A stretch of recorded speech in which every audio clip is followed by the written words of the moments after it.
भेजिए।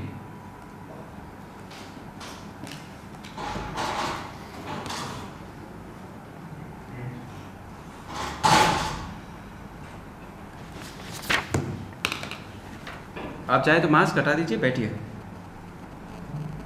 चंद्रशेखर जी, प्रताप नगर सांगानेर जयपुर से हैं आप। यस और आपने बीएससी किया हुआ है। Yes sir. क्या सब्जेक्ट क्या है इसमें? Physics chemistry mathematics. और डायरी लेखन, आप सेकंड अटेम्प्ट हैं इंटरव्यू के लिए? Yes sir. अच्छा, मेरा सीधा सा प्रश्न है, आप आरएस बनना क्यों चाहते हैं? सर ये जो आरएस है ये एक राज्य की अपेक्स सर्विस है सर, और मुझे राजस्थान में ही रहना है और मुझे राजस्थान की संस्कृति से प्रेम है, तो मैं ये सर्विस करना चाहता हूँ। अच्छा, राजस्थान की संस्कृति से प्रेम है आपको? Yes sir. कैसा प्रेम है, कुछ उदाहरण बताइए, क्या पसंद करते हैं आप? सर राजस्थान के लोकगीत जब सुनता हूँ तो एक बड़ी सुकून अनुभव होता है, और जो लोक संस्कृति है वो मुझे बहुत अच्छी लगती है सर। तो ये तो आप दूर रह के उत्तर प्रदेश में रह के भी सुन सकते हैं, उसके लिए राजस्थान में रहने की आवश्यकता नहीं है, उसके लिए आरएस बनने की भी जरूरत नहीं। सही है सर। मैं सर ये जो मायाड़ भाषा है सर, इसमें बात करना भी अच्छा पसंद करता हूँ, और सुनना भी मुझे बहुत अच्छा कर्म के लिए बोली है सर मेरे लिए। तो मैं चाहता हूँ कि मैं अपने लोगों के बीच में रह के काम करूँ और वो समाज को कुछ दे पाऊँ।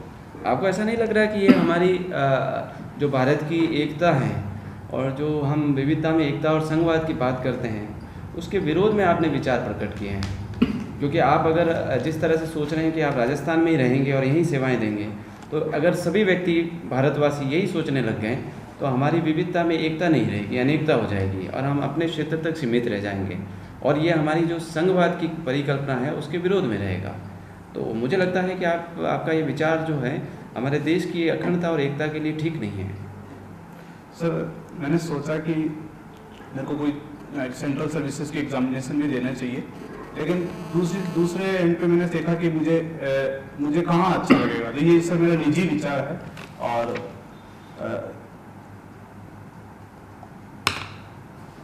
ये मेरा सर निजी विचार है, तो मैं प्रेफर करूँगा कि राजस्थान में। तो राजस्थान में ये आप जस्टिफाई नहीं कर पा रहे हैं कि राजस्थान में रहने के लिए आपको आरएस ही क्यों चुनना है? आप किसी और सेवा में भी जा सकते हो, आप प्राइवेट सेक्टर में जा सकते हो, आप एकेडमिक में जा सकते हो, प्रशासनिक सेवा में आने का क्या कारण है आपका?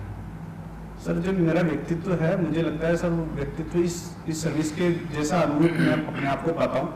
जैसे कि इस सर्विस में इस भर्ती के दौरान मुझे 35 सर्विसेज में कार्य करने का मौका मिल सकता है, उनमें से किसी एक सर्विस में मुझे जाना होगा। तो सर और ये जो सर्विस है इसके द्वारा मैं राजस्थानी लोगों को सर्व करूँगा मोर और लेस।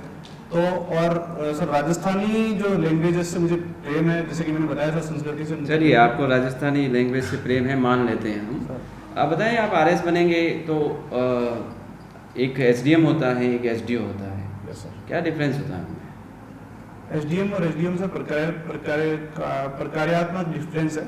एसडीएम मतलब सब डिविजनल मजिस्ट्रेट, जो कि सब मजिस्ट्रेट की पावर्स को एग्जीक्यूट करते हैं, जिसमें धारा 144 और कर्फ्यू लगाना और साथ साथ में होटल बार लाइसेंस देना, और ये कुछ चीज़ें हैं सर। थानों का निरीक्षण भी वो कर सकते हैं, एमपीआर भी लिख सकते हैं।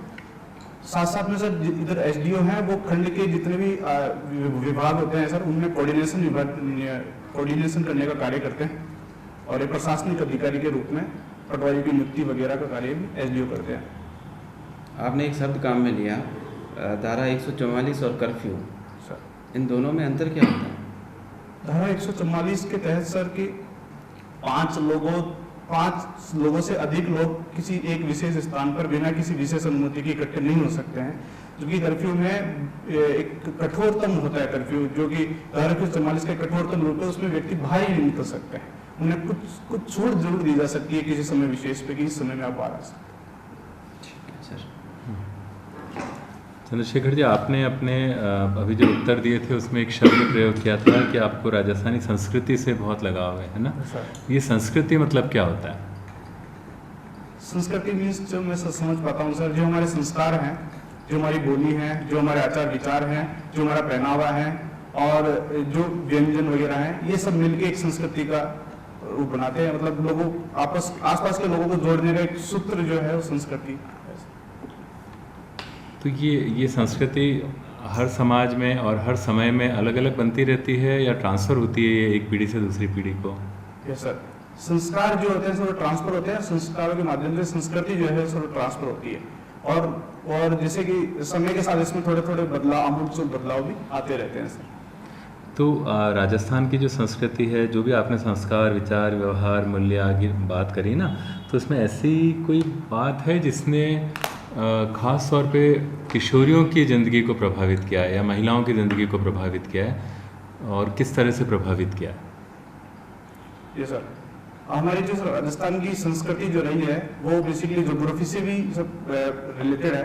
उसमें क्या होता है कि सर हमारे यहाँ पर दो गंजे इतने नहीं थे, तो जो विवाहिता थी तो विवाह के पश्चात जो पुरुष है वो जनरली बाहर जाया करते थे। जो महिलाओं की जो जिंदगी है सर वो अकेलापन में बीतती थी, और उसमें सर वीर वेदना के गीत भी हमारे संस्कृति में लिखे गए हैं। और दूसरी ओर हम देखें सर घूंघट प्रथा हमारे समाज में प्रचलित है, और उसमें महिलाओं को थोड़ा सा मैं कहना चाहूंगा कि सर कि थोड़ा पीछे रखने का कार्य किया है। पितृसत्तात्मक समाज का जो पुट है वो हमारी संस्कृति में थोड़ा कहीं अधिक ज्यादा है सर। तो इससे ये पितृसत्तात्मक क्या होता है? पितृसत्तात्मक समाज सर जिसमें पुरुषों की महिलाओं की अपेक्षा ज्यादा धाक होती है, उस समाज को पितृसत्तात्मक। धाक नहीं, थोड़ा स्पष्ट करिए। सर जैसे कि मैं हूँ तो मैं मेरे पिता के नाम का पीछे लगाते कि श्री श्री सन ऑफ श्री श्री, तो जब तक ये सर ये मतलब मेरी माता का नाम भी लिखा जा सकता था, लेकिन मेरे पिता का नाम लिखता है तो ये सबसे बड़ा सूचक है पितृसत्तात्मक समाज का। पिता ही डिसीजन ज्यादा लेते हैं। पर इसको बदला जा सकता है? हाँ सर बिल्कुल बदला जा सकता है। कैसे बदलें इसको? सर इसको बदलने के सर दो तरीके हो सकते हैं। एक तो खुद पुरुष पुरुष पहल करे आगे की महिलाओं को आगे लाएं, और महिला वर्ग की तरफ से भी सर प्रतिनिधित्व आना चाहिए कि वो भी दर्शाएं कि भाई हमको भी इस जगह पे आना चाहिए। तो व्यवहारिक रूप से तो ऐसा देखने को नहीं मिलता है ना। सैद्धांतिक रूप से तो अपन कहते हैं कि पुरुष पहल करें, या फिर महिलाओं को तो जिस माहौल से महिला हैं अभी और जिस संस्कृति को वो आगे लेके जा रही हैं उसमें बहुत कम अवसर मिलते हैं जब वो आगे होके कहेंगी इस तरह से आने के लिए ना। तो आप ये बताइए कि फिर पुरुषों के साथ कैसे काम किया जाए कि वो थोड़ा महिलाओं को आगे बढ़ने में योगदान दें? सर ये जब बच्चा बड़ा होता है उसी समय से हमको एक पीढ़ी को तैयार करना होगा इसके लिए। जैसे कोएड एजुकेशन है, महिला और गर्ल्स और बॉयज को एक साथ पढ़ाना, एक साथ उनको रखना। अभी हमारे एक डाइवर्जन रहता है कि पुरुष बॉयज अलग है और गर्ल्स अलग है, जबकि ये नहीं होना चाहिए। यहाँ पर उनको ये पता होना चाहिए कि सब आपस में इंसान है। बॉयज और गर्ल्स का जो डिफरेंस है सर हमको वो बैठना होगा स्कूली स्तर पर। दूसरा सर जो शिक्षा के माध्यम से जो जागरूकता आएगी बॉयज में भी और गर्ल्स में भी, उसके माध्यम से सर ये चीजें होगी। और ये चीजें ठीक है। सर आपने बोला कि आपको राजस्थानी संस्कृति से बहुत प्यार है। जी मैम, बहुत अच्छा जानते हैं। आप मुझे बताएंगे अभी रिसेंटली 15-20 दिन के बाद कौन सा त्यौहार आएगा महिलाओं के लिए? महिलाओं के लिए मैडम गणगौर आएगा। किसकी पूजा की जाती है गणगौर?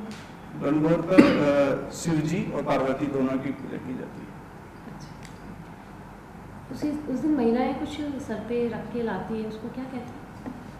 घड़ा रख के गीत गाते हैं, क्या कहते हैं उसे? मैम माफी चाहूँगा। अच्छा, सर ने संघात्मक वर्ड यूज़ लिया था। जी। तो क्या हमारे भारत का संविधान संघात्मक संविधान? भारत का संविधान मैडम दोनों रूपों में है, एकात्मक भी है, कहीं कहीं उसके प्रावधान एकात्मक लिखते हैं तो कहीं कहीं वो संघात्मक लिखता है। अच्छा, तो भारत के संविधान में क्या कहा गया है कि भारत एक संघात्मक शासन व्यवस्था वाला देश है? कहा गया है? हाँ, आर्टिकल में कहा गया है कि India that is Bharat shall be the union of states, ऐसा कुछ कहा गया है। राज्यों का एक संघ। राज्य का एक संघ। तो संघात्मक व्यवस्था हमने लिख दिया अनुच्छेद में कि भाई संघात्मक व्यवस्था नहीं लिखा, हमने लिखा भारत राज्यों का एक संघ होगा। तो फिर संघात्मक ही अपना लेते, एकात्मक के गुणों को क्यों शामिल किया? जी मैडम, भारत में सर मैडम विभिन्न प्रकार के लोग रहते हैं, भाषा पहनावे के रूप में, संस्कृति के रूप में, तो इन सब विभिन्न धर्मों के लोग भी रहते हैं। इनको आपस में अगर जोड़ना है तो एक कुछ ऐसी चीजें होनी चाहिए जो एक दक्षिण के व्यक्ति और उत्तर के व्यक्ति और पश्चिम और पूर्व के व्यक्तियों को एक साथ जोड़ती हो। तो वो उन जहाँ जहाँ जब सबकी जो पहचान है और सबके लिए जो प्रावधान है वो एक हो जाएंगे, वहाँ जो संविधान है वो एकात्मक प्रतीत होता है, जैसे कि कड़ी नागरिकता और एकीकृत न्यायपालिका। नहीं ये ठीक है, पर अपनाया क्यों हमने एकात्मक व्यवस्था के लक्षणों को? भाई संघात्मक जब लिख दिया कि भाई संघात्मक होगा, क्योंकि उस समय तो देशी रियासतें थी, उनको विलय करना था, तो फिर किस रीजन से एकात्मक व्यवस्था के इन गुणों को हमने अपनाया? मतलब रीजन क्या था इसका? इसका सबसे बड़ा रीजन मैडम मुझे जहाँ तक लगता है नेशनल इंटीग्रिटी है कि देश को एक सूत्र में बांधा जा सके। क्या है नेशनल इंटीग्रिटी, आपको पता है? राष्ट्रीय एकता मतलब कि सभी जो व्यक्ति है, सभी धर्म, समाज और संस्कृति, भाषा और राज्यों के व्यक्ति, वो सभी एक राष्ट्रीयता की भावना से जुड़े रहे, उनमें कोई खलल पैदा नहीं हो, उसको राष्ट्रीय एकता कहते हैं। और राष्ट्रीयता क्या है? राष्ट्रीयता मतलब क्या है? कॉन्सेप्ट है या क्या है? कॉन्सेप्ट है तो क्या है राष्ट्रीयता? अच्छा, हम ये कह सकते हैं भारत एक राष्ट्र है? यस मैडम, भारत क्यों? एक राष्ट्र। कुछ एक पॉलिटिकल साइंस में कुछ चलता है कि 1 2 3 इसके मापदंड है, तो मुझे भी याद नहीं आ रहा। अभी चंद्रशेखर जी, यस सर। आपके एड्रेस में आपने प्रताप नगर और सांगानेर, यस सर। राणा सांगा और महाराणा प्रताप के बीच में क्या संबंध है? कोई ऐसा हिस्ट्री आप जानते हो कि पारिवारिक संबंध है या कोई पीढ़ियों का संबंध है? सर एग्जैक्ट अभी रिकॉल नहीं कर पा रहा हूँ, लेकिन राणा सांगा जो थे महाराणा प्रताप की पहले वाली पीढ़ियों में थे, एक है। अच्छा, इतने जानते हो? हाँ सर, अभी मैं एग्जैक्ट ठीक है, कोई बात नहीं। अभी देश में एक बड़े मंदिर के लिए, राम मंदिर के लिए बड़ी चर्चा का विषय रहा लंबे अरसे से। तो भारत में जब इतने मंदिर थे, इतनी जगह थी, तो एक स्थान विशेष पर मंदिर बनाने के लिए इतना संघर्ष हुआ, इतनी प्राणों की आहुतियाँ दी, ये आपकी नज़र में ठीक है या गलत? सर जहाँ तक बात है कि राम मंदिर एक विशेष स्थान पर ही क्यों बन रहा है, तो वो है कि वो श्री राम की जो जन्मभूमि है, इस वजह से वहाँ बनना ही चाहिए था सर। आप ऐसा समझते हैं? ये मैं ऐसा मानता हूँ। अच्छा, तो ये एक विषय चलता रहता है कि जो अंग्रेज़ों के समय और मुग़लों के आने के बाद बहुत सारे हमारे शहर और सड़कों के नाम उनके नाम पर कर दिए। मान लीजिए आपको ऐसा पावर मिल जाता है कि आप इन नाम को हटा सकते हो या आपके पावर में हो, तो आप उनके नाम को बदलना चाहोगे या नहीं बदलना चाहोगे? सर अगर नाम बदलने से कुछ सिग्निफिकेंट चेंजेस समाज में आते हैं या कुछ सुधार होते हैं तो मैं ज़रूर नाम बदलना चाहूँगा। अदरवाइज सर नाम तो एक प्रतीक मात्र है, अक्षरों का एक वो है कि समुच्चय है जिसमें एक स्थान विशेष का संकेत होता है। अच्छा, जैसे औरंगजेब का आपके माइंड में एक इम्प्रेशन जनरली रहता है समाज में कि उसने सर्वाधिक मंदिरों को तोड़े। अभी आपने राम मंदिर के लिए कहा कि मंदिर वहीं बनना चाहिए, तो उन्होंने बहुत सारे मंदिर तोड़े। और मान लीजिए आपके घर के बाहर की सड़क का ही नाम औरंगजेब सड़क हो और आपके पावर में हो, उससे कोई बदलने वाला कुछ नहीं है, केवल नाम बदलने वाला है। आप इसमें क्या निर्णय लो उस नाम बदलने से? सर प्रश्न में रिपीट कर। आप उस नाम को बदलोगे, औरंगजेब सड़क का नाम बदलोगे या नहीं बदलोगे? सर मुझे नहीं लगता कि सर उसको बदलने की आवश्यकता है, जैसा है ठीक है सर। अच्छा, एक मेरा सवाल है कि आपके ऑफिस में 2 कर्मचारी हैं। एक कर्मचारी केवल 2 घंटे आता है, लेट आता है, 12 बजे आता है, 2 बजे अपना काम फिनिश करके चला जाता है। न टाइम से आता है न टाइम से जाता है, लेकिन अपना काम पूरा करता है। एक ऐसा कर्मचारी है जो एग्जैक्ट 9:30 बजे आ रहा है, 6 बजे जा रहा है, लेकिन अपना काम पूरा नहीं करता। आपको दोनों में से एक का चयन करना है कि आपके ऑफिस में एक कोई पसंद करना है कि इसमें से किसको रखना चाहिए, इसको हटाना चाहिए, तो आप दोनों में से किसको हटाओगे? सर मैं जो कर्मचारी समय से आ रहा है और समय से जा रहा है उस कर्मचारी को रखना चाहूँगा सर, क्योंकि वो व्यक्ति पूरा समय अपना दे रहा है। और बात रही सर उसकी जो दक्षता है और दक्षता उसकी कमजोर है तो उसको मैं सर अपनी जो टीम बिल्डिंग की जो मेरी क्षमता है उसके आधार पर मैं उसको सुधार लूँगा सर। ठीक है, आपने ये कहा कि मैं आपकी पोस्टिंग एक ऐसे जगह होगी जहाँ पर आपको जाते ही पता लगा कि सारे के सारे कर्मचारी काम समय पर नहीं करते और जनता में भी बड़ा रोष है, तो आप ऐसे कौन से 4 उपाय करोगे जिससे उनकी वर्क कैपेसिटी बढ़े और एक ऑफिस की इमेज भी अच्छी जाए? ऐसे 4 आप बिंदु बताओ। सर सबसे पहले तो मैं सबके कामों का डिस्ट्रीब्यूशन स्पष्ट रूप से कर दूंगा कि किस व्यक्ति को कौन सा काम किस प्रकार से करना है और कितने समय में करना है। एक हो गया।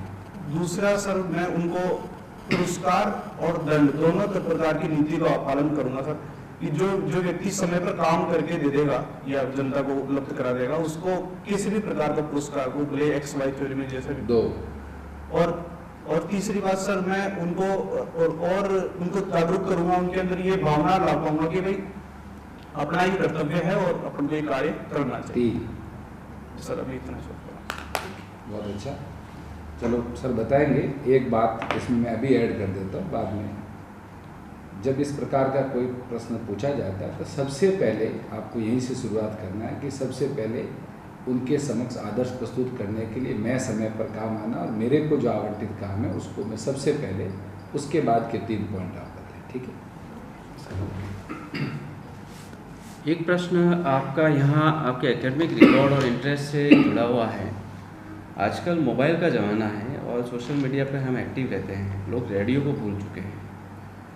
मुझे लगता है एक तरफ हम पहले स्टेज पे थे जब लेखनी चला करती थी, लोग लिखते थे, लोग पढ़ते थे और उसी में संतुष्ट होते थे, खुश भी होते थे। फिर रेडियो का ज़माना आया, फिर टीवी का आया, फिर मोबाइल का आया।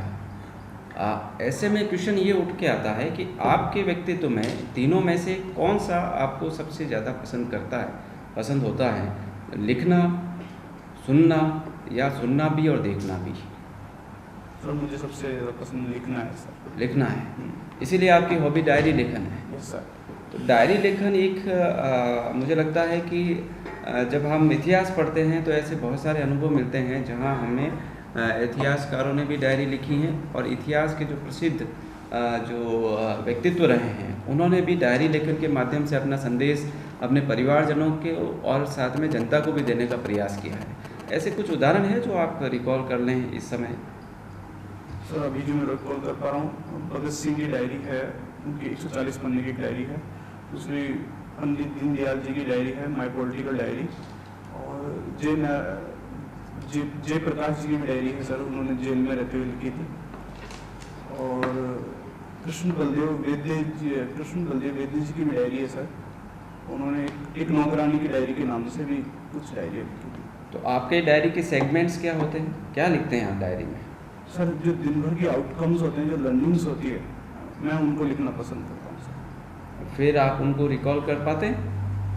दिन भर जैसे आज है तो सुबह से लेकर शाम तक की जो लर्निंग्स है और लर्निंग्स के साथ साथ में जो घटनाएं हैं वो लिखना पसंद करता हूँ। उसका उपयोग क्या है, क्या उपयोग होता है उसका? सर ये उपयोग होता है कि मैं जो गलतियाँ करता हूँ आमतौर पर जो दिन जीवन में, उनको दोहरा नहीं पाता, कोशिश करता हूँ वो दोहरा। दूसरा सर आत्म विश्लेषण में डेली कर पाता हूँ कि मेरे से गलती हुई, इसको मुझे नहीं करना चाहिए। और कभी कभी सर मुझसे कुछ ऐसी जो भूल हो जाती है जो मुझे नहीं करनी चाहिए, वो मैं उसमें लिखता हूँ सर। और अपने उद्देश्य और संकल्प को लिख लेने से सर वो लक्ष्य है वो ज़्यादा स्पष्ट। नहीं, ये बात तो ठीक है, आप डायरी लेखन से आप सीखते हैं कि आपकी गलतियाँ क्या हैं, उनको आप चिन्हित कर लेते हैं, दोबारा आप उसको नहीं दोहराते हैं। लेकिन क्या आप डायरी लिखने का टाइम पीरियड आपका कितने सालों का अनुभव है ये?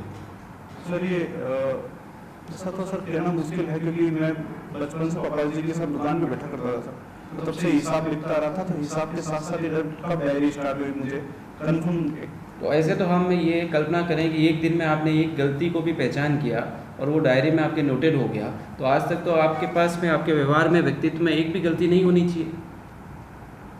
सर कोई व्यक्ति परिपूर्ण होता नहीं और परिस्थितियाँ हमेशा बदलती रहती, और बदलती परिस्थिति में गलती होना स्वाभाविक है सर। लेकिन मैं कोशिश करता हूँ कि पुरानी गलतियों को नहीं दोहराऊं। और ठीक है, आप ये बताएं कि आपके ऐसी कौन से व्यक्तित्व में गलतियां हैं जिनको आपने आइडेंटिफाई किया है लेकिन अभी तक सुधार नहीं पाए? सर एक तो मेरे दोस्त थोड़े ज़्यादा हैं सर, तो मेरे को समय का भी कभी कोई मैनेजमेंट करने में दिक्कत हो जाती है। तो वही गलती तो नहीं, लेकिन सर मेरी कमी सबसे बड़ी है, उसको मैं सुधारना चाहता हूँ लेकिन सुधार नहीं पा रहा हूँ सर। दूसरा सर, मैं जो थोड़ी सी पर्सनल की बात बताऊँ सर, मैं चाय ज़्यादा पीता हूँ सर, तो चाय को मैं सुधार नहीं पा रहा हूँ सर। हालांकि मैंने मिठाई खाने की मेरी समस्या का समाधान कर लिया। और तीसरी सर कि मैं सर जल्दी ही लोगों से दोस्ताना व्यवहार स्थापित कर लेता हूँ, सहज विश्वास कर लेता हूँ। ये सर मुझे थोड़ा सा लगता है कि मुझे पर जांच परख के विश्वास करना चाहिए। Okay, all the best. Thank you sir.